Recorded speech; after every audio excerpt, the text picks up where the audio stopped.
लेकिन अब यही आ रहा है एक ठो व्रत हो, दुल्हवा वाला व्रत हो, का नाम होगा है? कड़वा चौथ भैया, कड़वा चौथ वो दुल्हा वाला व्रत है।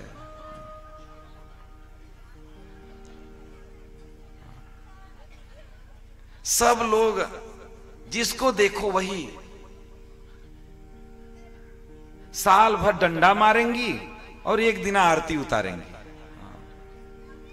हाँ, एक दिन आरती उतारेंगी।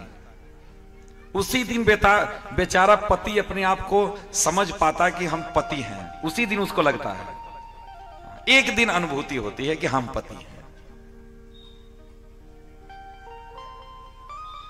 हाँ, ये व्रत करके वो सोचती है कि हम अपने पति को डब्बा में बंद करके रखेंगे, हमारा पति कहीं जाएगा नहीं, मरेगा नहीं। सबको मरना है। ये उम्र बढ़ाने के लिए व्रत करते हैं ना। कड़वा चौथ करने से किसी की उम्र न बढ़ी है न तो बढ़ेगी, ध्यान देना इस बात।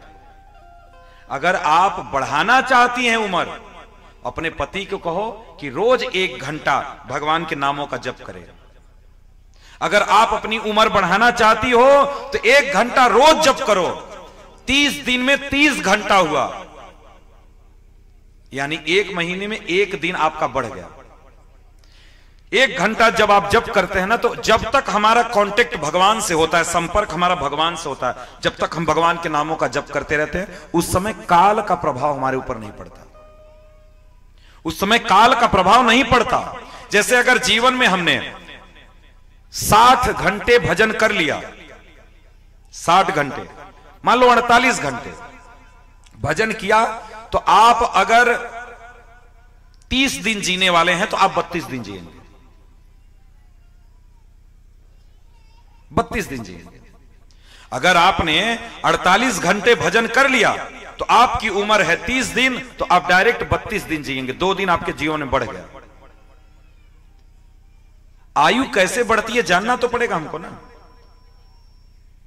ऐसे आयु बढ़ती है। और कहो कड़वा चौथ रह करके और उनकर आरती पूजा उतार कर उनकर भाव बढ़ाए कि उनकर आयु बढ़ जाए, तो भैया उनकर आयु तो ना बढ़े लेकिन उनका भाव बढ़ जाए। हाँ, तो इसलिए करना है तो एकादशी व्रत करो। एकादशी करोगे, एकादशी व्रत न तो पति के लिए है, न पत्नी के लिए, न बेटा के लिए, न बेटी के लिए। एकादशी व्रत भगवान की प्रसन्नता के लिए है। और अगर भगवान प्रसन्न हो गए तो जानना आपका सब कुछ ठीक रहेगा, सब कुछ ठीक रहेगा। अब कड़वा चौथ करना, फलाना व्रत करना, सुमार करना, मंगर करना, बुद्ध करना, बृहस्पति करना, ये जितने व्रत है ना, ये किसी पर्सनल चीज के लिए है कि हम इसलिए व्रत कर रहे हैं। सावन आ जाएगा तो लगे गंगा जल चढ़ाने शंकर जी को, 5 सोमवार करेंगे, 8 सोमवार करेंगे। ये सब एक एक चीजों के लिए है कि हमें ये चीज चाहिए। लेकिन एकादशी व्रत से भगवान संतुष्ट हो जाते हैं और वो सब कुछ आपको प्राप्त होता है, सब कुछ प्राप्त होता है। इसलिए करना है जीवन में तो एकादशी व्रत करो, एकादशी व्रत करो। एकादशी के अलावा कोई व्रत नहीं करना है। नहीं करोगे तो भी चलेगा। जितने जो भगवान के व्रत हैं वो करो। एकादशी करो, नरसिंह चतुर्दशी करो, वामन द्वादशी करो,